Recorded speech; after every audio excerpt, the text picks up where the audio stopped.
I think, you know what, we can start now. We're at 5 after. So first and foremost, just want to welcome everyone to ASHB's quarterly IBC webinar meeting. Please note that today's webinar meeting is being recorded and will be circulated for those who registered along with the presentation slides. And with that, I will pass it on to Greg just to go over the agenda for today. Oh, hi everyone. So here's the agenda. I think Bob Allen can't make it today, so Marta's going to be running the meeting. But here we can do a call to order, welcome, and some introductions about the IBC. Some administrative tasks where we approve the past minutes. A little bit about a research update that we're doing on some of these research projects that are run through the IBC. And then our keynote presentation by James Palmer from Metrikus on optimizing building data and for maximum value.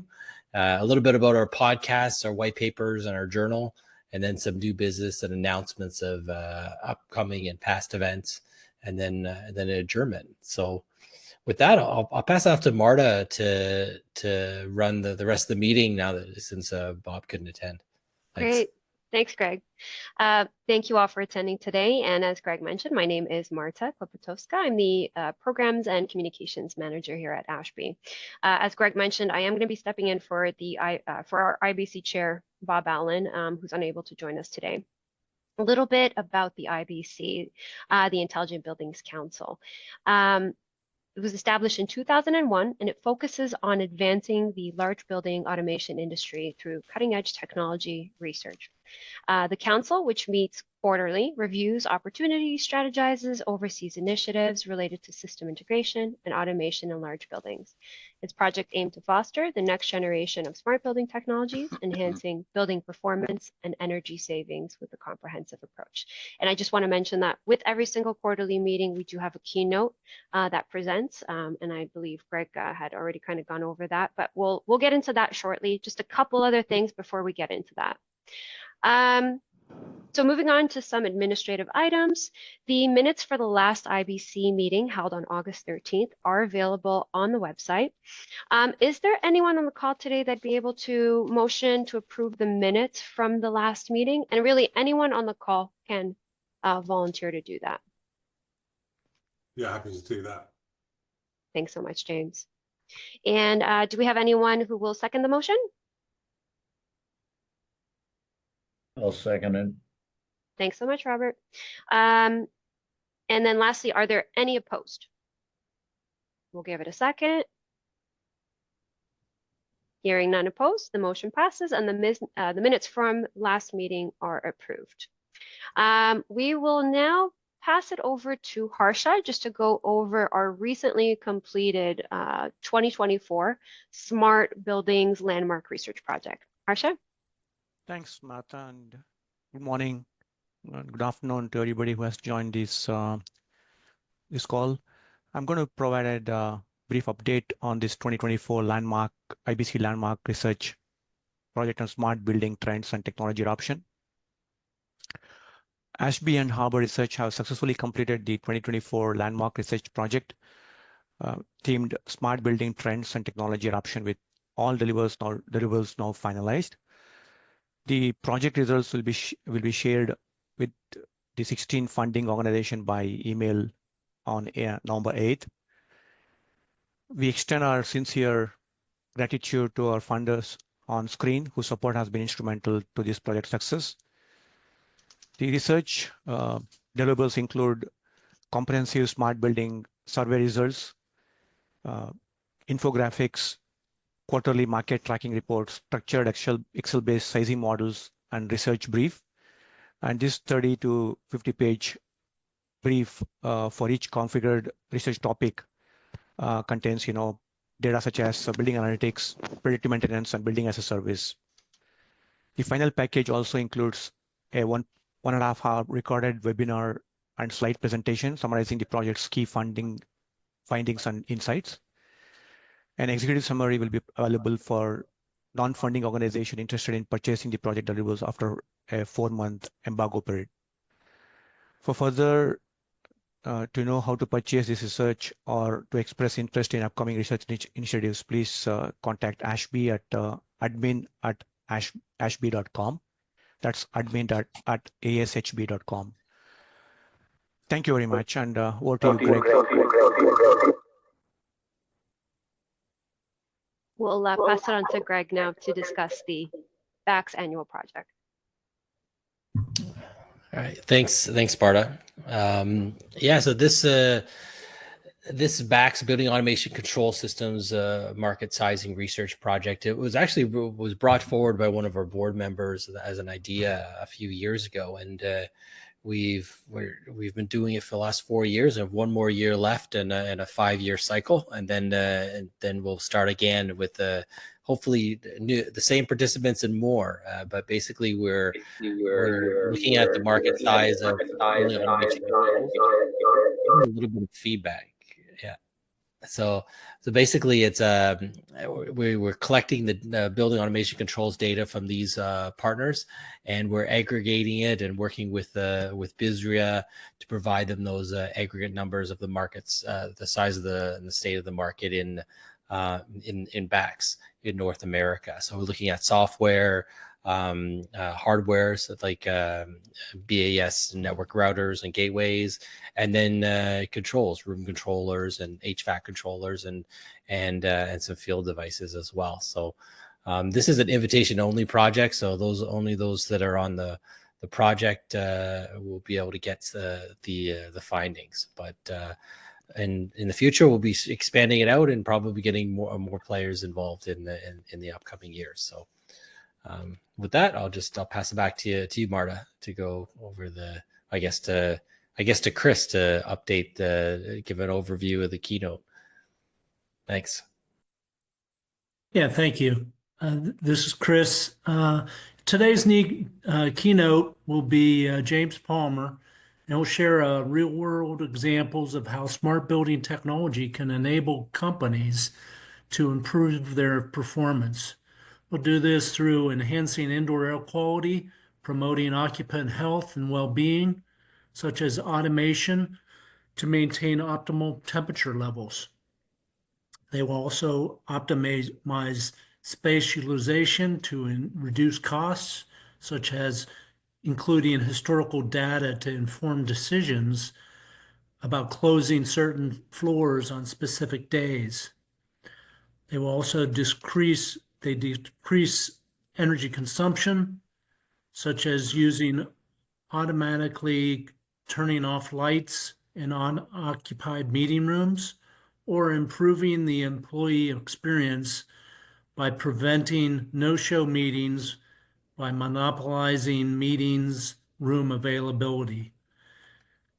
So James has spent about 30 years making machine-to-talk to machines, primarily in the world of building management. From rolling out large-scale remote monitoring and integration solutions for the world's biggest telecom and banking companies to controlling luxury homes and schools, James has experience with buildings of all shapes and sizes. Today, as head of energy and building sustainability in Metrikus, he uses his experience to integrate IoT and cloud computing technologies with traditional building management systems to enhance building efficiency. James, it's all yours. Thank you very much, Chris. Thank you. So I'll just share my screen. Oh, share. Ooh. Hopefully everyone can see that. Yeah, we've got it. Mode. There we go. Right. Hopefully we get good. So yeah, hi. As Chris said, I'm James Palmer. I'm head of energy and building sustainability at Metrikus.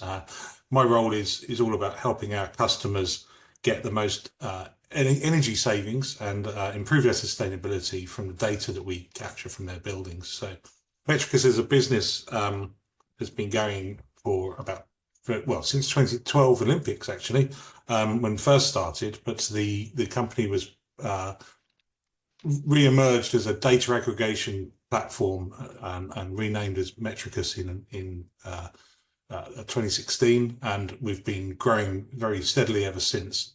We're now quite a medium-sized sort of business, scaling up, and we have very large blue chip clients across the globe, from companies like Accenture to very large merchant banks that you'll have heard of, that we're not allowed to discuss for obvious reasons.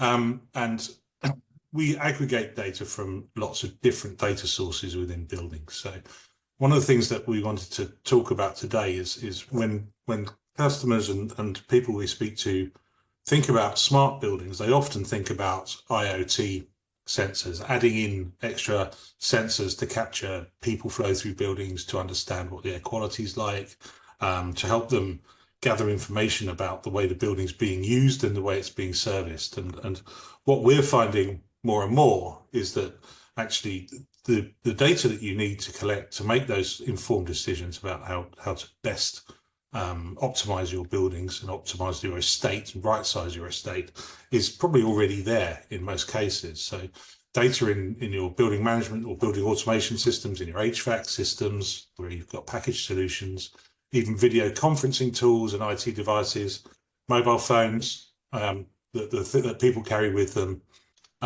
all give us data about how the building is being used and how it's operating. So we have made quite a lot of progress over the last year developing integrations into existing systems rather than what our traditional business was, capturing data from IoT devices. So we bring all those data sets together to give customers insights about how the building's being used. So we could be reading data from an IoT sensor that counts people in and out of the building. We might be talking to wireless access points to capture the number of active devices on that point, to give us more granular data about where people are within that space. We might be capturing data from CCTV systems that tell us how many people are in a space, and that gives us a big picture from lots of data sources of how that building is being used, when people are in certain spaces, when people aren't in certain spaces, which is really interesting information. And then we might be capturing data from the building automation system. We might have some indoor air quality sensors. Products like Cisco WebEx have indoor air quality sensors built into their touchscreens for meeting room equipment. So we could be capturing data from those to build up a picture of what the CO2 is like, what indoor air quality sensors, what indoor air quality is like across the estate.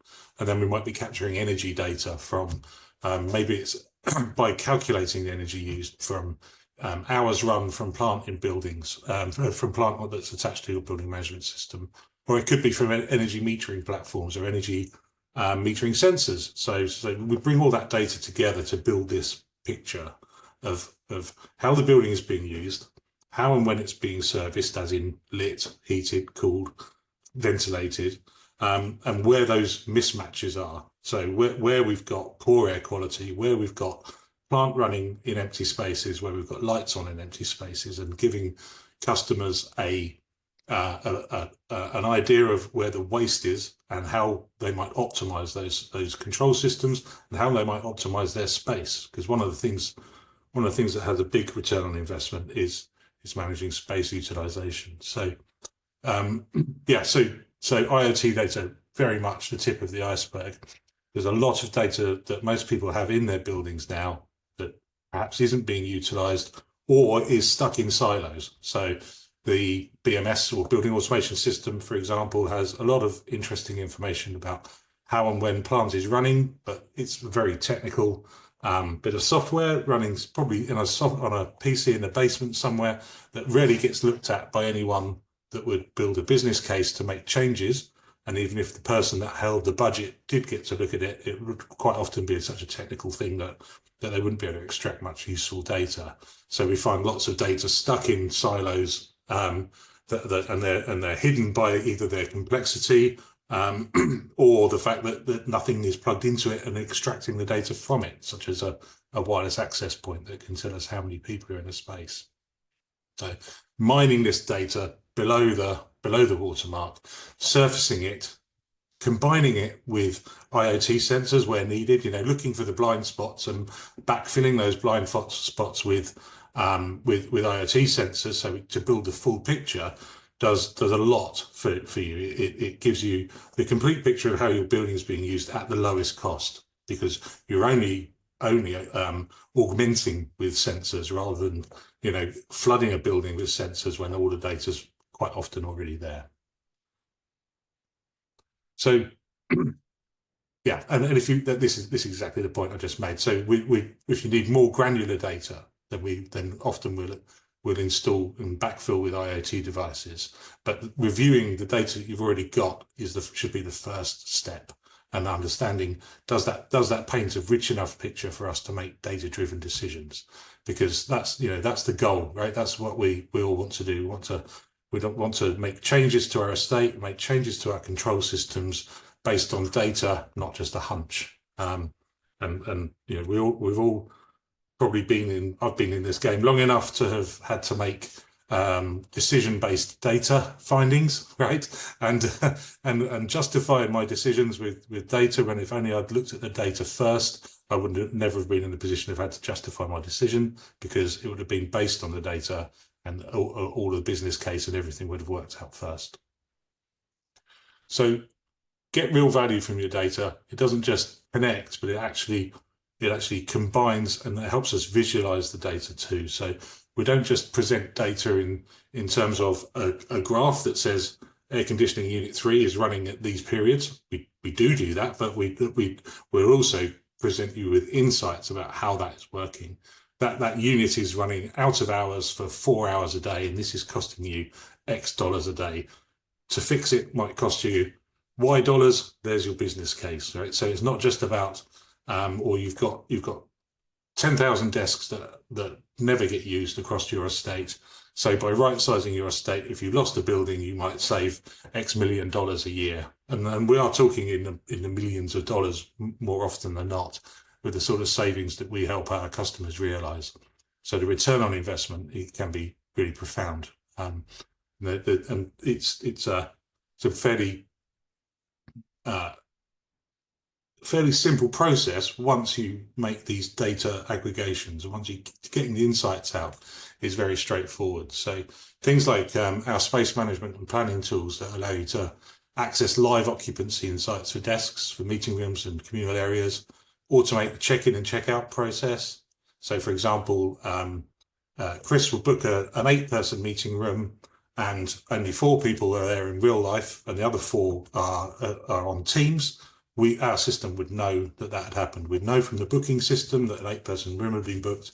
We'd know from either the people counting sensor based in the Cisco WebEx device, or from Microsoft Teams, because we would integrate with Teams. We'd know how many people were joined online and remote, online and locally, and be able to feed back trends and analysis of how meeting rooms are being used. It might be that you've got lots of big meeting rooms, and actually you've got a few big meeting rooms, but what you really need in your space is lots of smaller meeting rooms. That's actually typically what we're seeing now. We're definitely seeing a huge move away from desk space requirements and more collaborative space. People that post-COVID are working from home a lot more. I'm at home right now. When I go into the office, I tend to go into the office so that I can see other people and work with other people. So I've got a desk here. I don't need to travel all the way into central London to sit at a desk. I will travel into central London to go and spend time with my colleagues. So collaboration spaces, the shape of your floor plan might well need optimizing to get you the most benefit and the most utilization from your space. So ROI from right sizing your estate, as I mentioned before, can be significant. We actually had a real use case with a large UK bank. They were planning on spending 500k a month on additional office space in central London, based on anecdotal data from managers on each floor, departmental managers saying that they were out of space. And we did a very lightweight installation. In this case, it was using sensors. It was using some people counting sensors and desk occupancy sensors. And we worked out that actually their buildings were never more than 40% occupied. And actually, what they had was what they did need was more office space. So the additional 500K a month in office space deal was cancelled. They spent a fraction of that reorganizing their existing space so that they could have more office space, and there you go. There was your return. It's very, very significant numbers. Employee experience and well-being and productivity. So these are insights that give us really tangible outputs that are frankly very difficult to measure in terms of productivity. But we know that, well, for example, in the UK, 3 million sick days a year attributed to poor air quality in the workplace. So, you can do some fairly quick maths to work out what the savings are there by making sure that the environmental quality that your staff is working in is optimal. High CO2 leads to very, very poor meetings in meeting rooms. We know that. And we've all sat in a meeting room struggling to stay focused, struggling to and the slow blink comes on, and that's not because the speaker's boring or the subject isn't engaging or that you've not had enough sleep. It's because the CO2 level is too high normally, and over 1,000 parts per million for an hour. That sort of exposure is equivalent to drinking 3 pints of beer. So that gives you an idea of what high CO2 can do, and we bring into that volatile organic compounds and dust.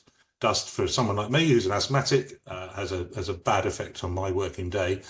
Obviously, viruses and microbes, especially in this post-COVID era, are something we need to keep down, and properly ventilated buildings are very key to that. So, mining data from your existing systems where you've got maybe CO2 sensors on the BMS, you might have indoor air quality sensors on room booking panels, in meeting room panels.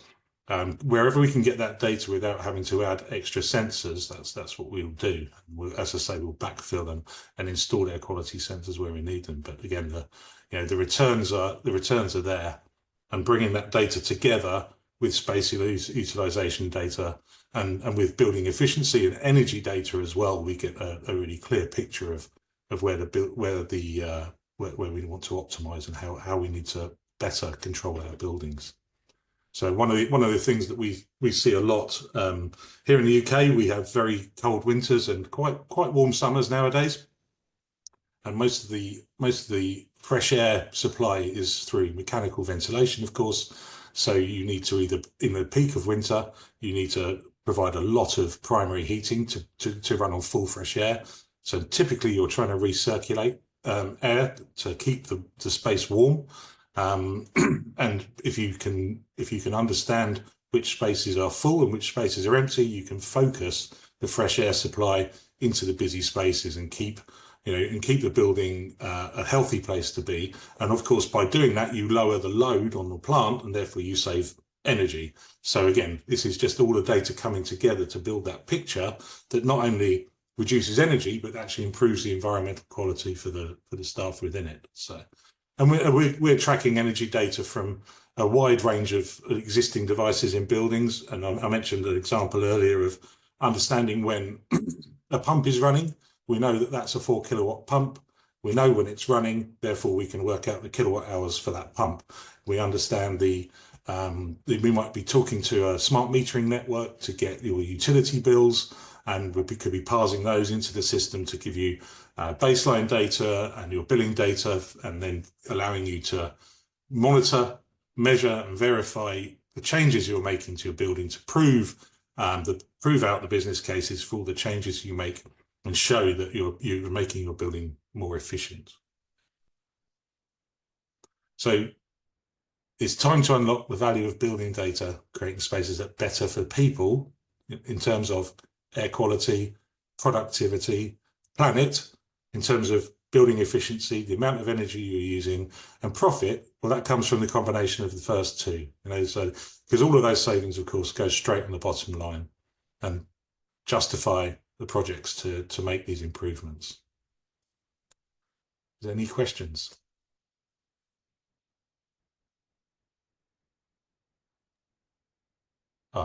Yeah, I will say thank you so much, James, for that.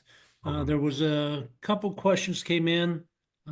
Max Laup mentioned that you might want to kind of broaden your discussion about CO2 with the ASHB changes that are coming about. CO2 is not really a primary concern. It's more about VOCs. Can you kind of address that?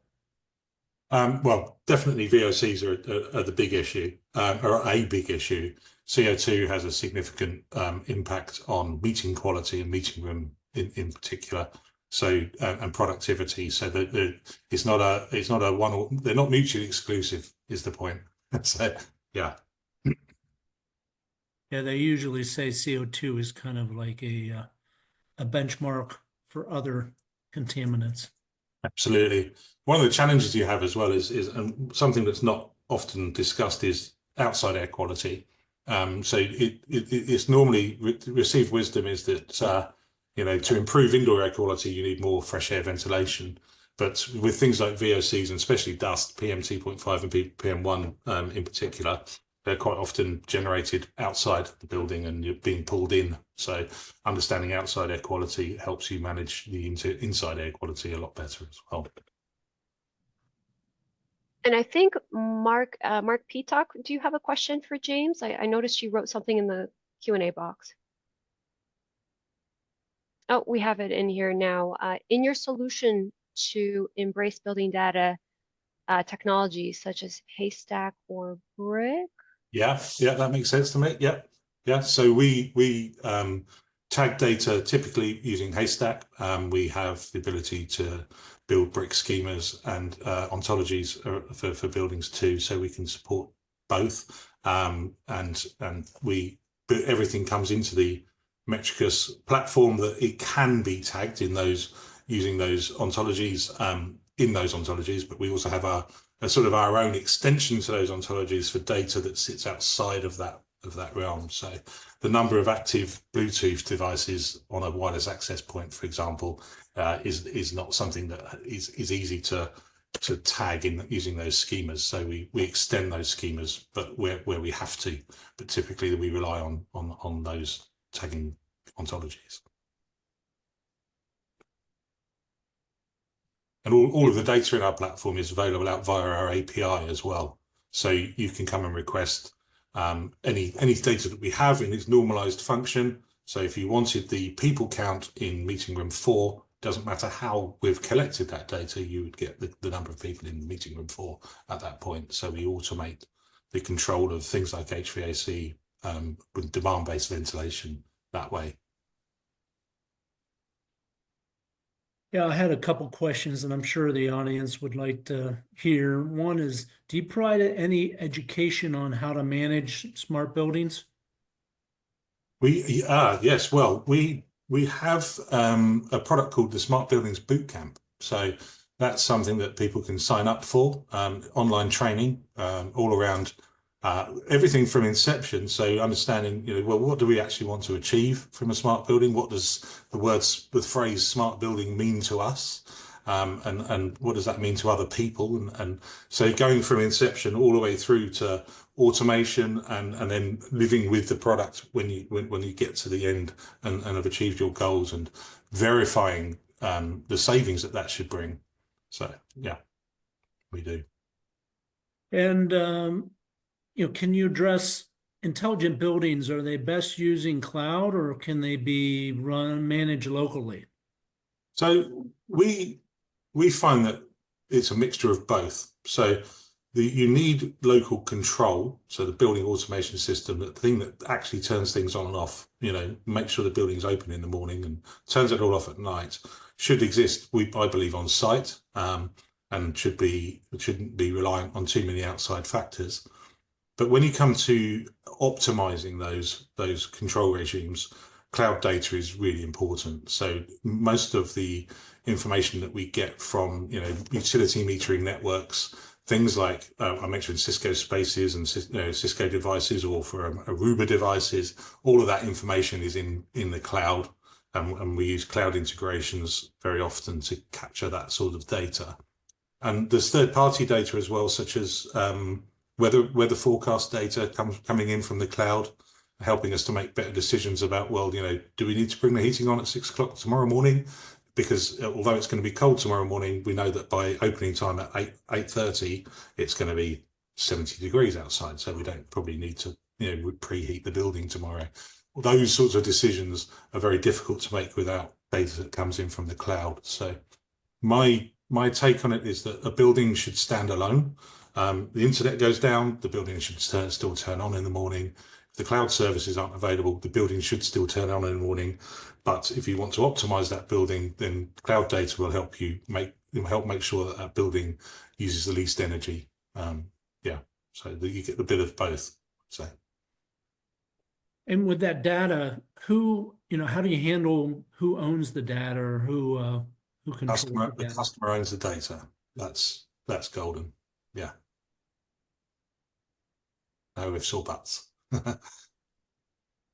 What types of paybacks do you see on these types of projects? You mentioned low. Can you kind of give us some ideas? Yeah. In terms of energy savings, we typically see 15% is quite easy to achieve. I've got a whole rollout for a chain of restaurants here in the UK where we've saved them 60%, but that's exceptional. 15 to 30 is fairly achievable. I'll tell you, I know one thing is that I've never been into a building that we couldn't save money on, and that's typically because of the contractual chain that the contractual chain from delivery, really, of building controls, in that the BMS tends to be the last thing that's installed on site. It tends to be going when the contractors have already run out of money and time is short. So it's the thing that gets squeezed the most, and so tenants often end up inheriting buildings that are not as optimized as they could be if the developer had more time and money available when those things were put in. So a lot of the time we're fixing things that probably should have been done in the first place. A lot of the time we're highlighting the business case for maintenance that hasn't been done. So, you might see that a faulty sensor on an air handling unit might not look like it has a lot of it's causing much problems, but CIBSE figures show us that makes that air handling unit 10% less efficient. So if the BAS company wants £2,000 to come and change the sensor, you might not do it. But if you knew that that was going to cost you £5,000 over the next few months, that's a different argument. So creating those business cases is a really important one. Robert, I think you had your hand up. Do you have a question? We're bombarded with all these pitches about ESG. Come on. Mm-hmm. We're unfortunately adopting suboptimal solutions. If you own a bunch of buildings, you're just absolutely buried. Mm-hmm. I've been in the game for too long. Most of these systems were installed. We never trained the people in how to manage the systems. Our building management people are of a different generation than all the new hotshots that are coming along in the technology world. We still have old guys that know how to take a wrench and bang a boiler and make it work. Mm-hmm. I think you have to look at what the requirements really are at a very granular level, but you've got to find the best solution that capitalizes on the opportunity that you've got at a point in time. And then you've got to find the best supplier. And I know enough about developers and people who put the money up for these buildings and then take them over and try to manage them. We have a very complicated commercial building structure in North America. We have, as you know, pension plans that own masses and masses of buildings, but leave it up to some other guy in some town, or they call up the local plumbing and heating company to do the work. So while I agree, James, there's lots of systems that we can do it, but it really becomes how they're executed and how they're put in place. And do people really want to do it? There's certain things that we're being forced by academics and the political world to change, but a lot of these may change under each administration. I don't think we're going to see as much focus on energy in the United States over the next period of time as we may have seen under other administrations. I think people understand the science behind man-made climate change is real, and I think people understand that they have no choice but to act. I also think people understand the cost of energy, and the cost of energy is a cost that's straight off the bottom line of any business. Yeah. And so any business that can reduce their energy spend is a more profitable business. So you don't have to believe that man-made climate change is real. You have to believe. You only have to believe. You're all tuned in saying the world is coming to an end. See, I live more in a reality world that lots of the changes that I'm being forced to do make no sense, make no economic sense in terms of how we do things. Such as I'm being driven today by academics and government educated people. Good. They're the right people then, right? Academics are the ones we should be listening to. Yeah, Robert, that sounds like a good webinar that we could put together. Well, I live day to day with the guys who put the money up, who own the buildings. You know, I'm an investor. Yeah. And that's the game. Yeah. So James, one last question. Are your projects priced by points, devices, or something else? Yeah, so kind of yes, actually a combination of the two. So different devices have put a different load on our servers. So a people counting sensor generates quite a lot of traffic through our servers. A temperature sensor from a building management system gives a very low impact on our servers. So we create this picture of the building. We get a sense of how many data points we're going to collect from each device, and that gives us our cost basically. So that's how the buildings are priced. So the more data that comes through the platform, the more expensive it is to run. So you can have a very big building using only a few data points and get a lot of value from it. We had a really good example, Manchester Metropolitan University. We installed 2 people counting sensors over the main doors, and we put a really simple wireless clamp on the main incomer for the power. And we saw that when building was using energy, or lots of energy, when the occupancy levels were either low or zero. And from that change, they saved £15,000 a week on energy. Sorry, a month. I lie, a month. So, you know, the really light touch installation gave a really quick ROI. So you can do a lot with a little, but the more you put in, the further we get into the weeds, the more we uncover, basically. Okay, thank you. There was a question about the boot camp. It's called the Smart Buildings Boot Camp, just so everybody is paying attention. If anyone wants to email me about that, I can send them information over. Okay. Yeah, that'd be great, James. If you could just let us know, maybe I can include that in the minutes or the email that we send out to everyone post webinar. Maybe you can include the website and we can get that out to everybody. Absolutely. Yeah. Very good. Great. Thank you. Thanks so much, James. Really appreciate that. Great stuff. And thank you, Chris, as well, for moderating the keynote and the Q&A. I appreciate that. Sure. I think we are now on to our podcast series. And Robert, Lane, would you like to kind of give us a bit info on that? ASHB, we are looking for guests and hosts for future pre-recorded contacts. You'll see on your screen the contact information for that. There are, I guess, 3 previous recordings that are available. I guess they're available online right now, Marta. Yes, that's right. Yes, we've got 3 here. We've got the road to decarbonization, strategies for critical environments. We've got another one, beyond traditional appraisals. Yeah. And unseen liabilities, rethinking commercial real estate, and then also killer apps. And that was actually hosted by our IBC Chair Bob Allen, and actionable data migration. Make yourself the smart building hero. Okay, that's it. Thank you. Yeah, awesome. Thanks so much, Robert.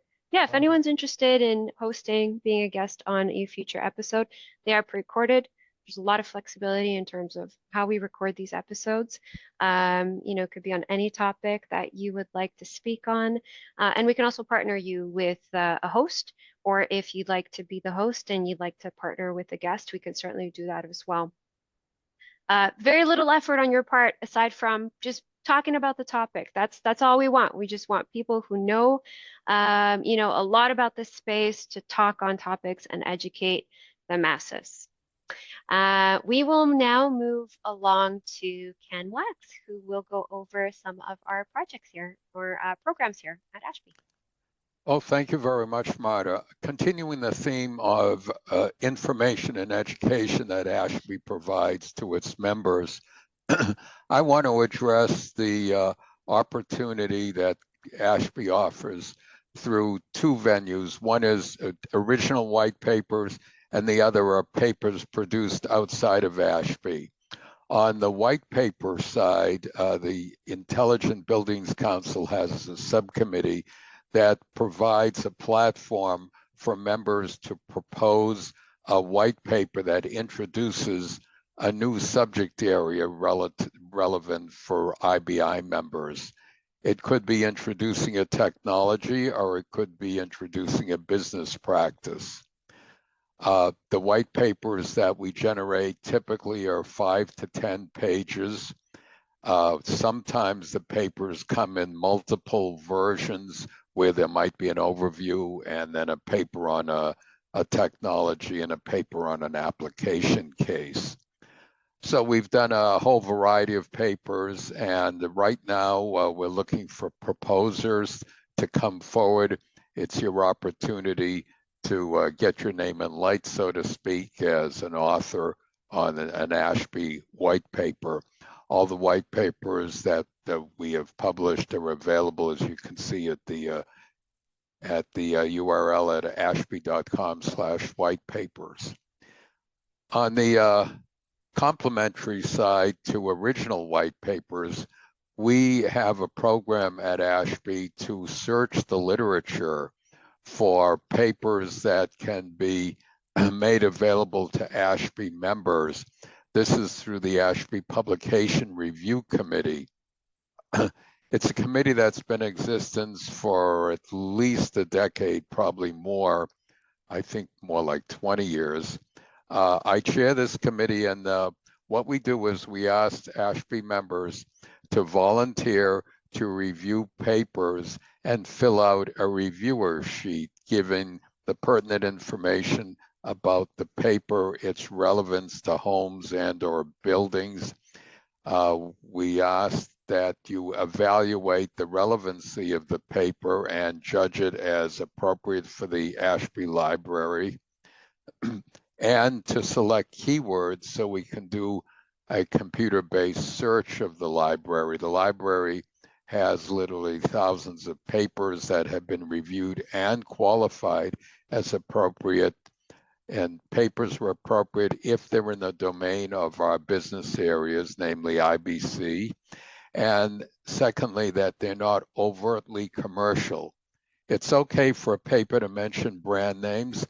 It's okay even for the paper to talk about one particular manufacturer, as long as the paper presents some general information, and it could end by saying, and my company offers the following, as opposed to having the paper from the first paragraph say, my company offers the following, and we're the only game in town.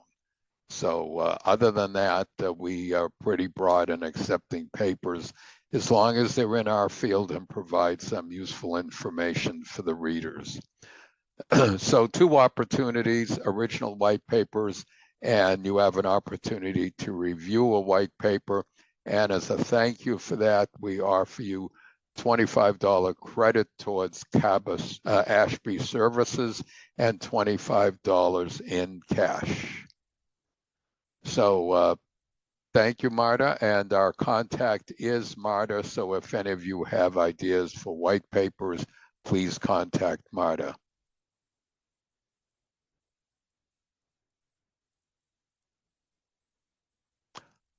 Oh, Ken, we've got one more. okay. Yes, we also publish the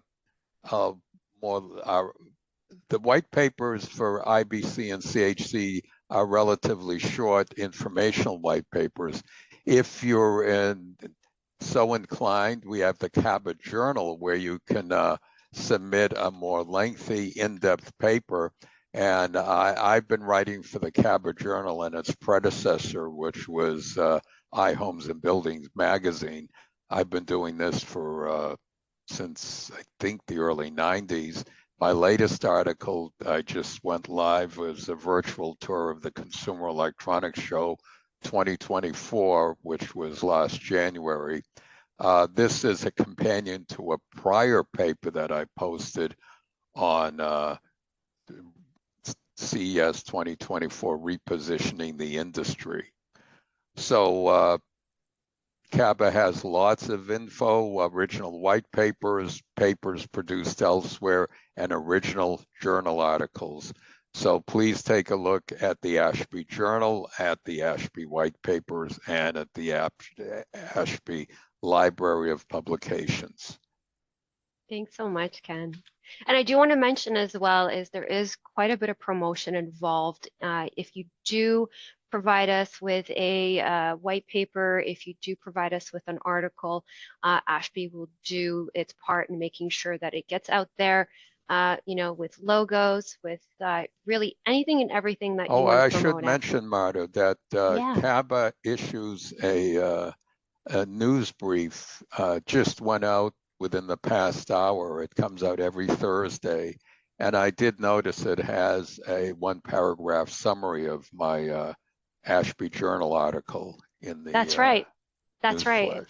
Exactly. That's right. We promote it out through our social media channels, through our newsletter. And then every quarter or so, we do a little highlights on our ASHB journal and whatnot. So, if that's something that you're interested in, please let us know. We'd love to spread the word, love to get your content out there.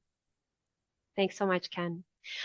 Moving on to new business. This is just an opportunity for those on the call today to share ideas, future keynotes, white paper ideas, new projects, really anything you'd like to bring to the table. We'll open up the floor for a few seconds before we move on. Please, if you want to unmute yourselves, you may, and really just discuss anything you'd like.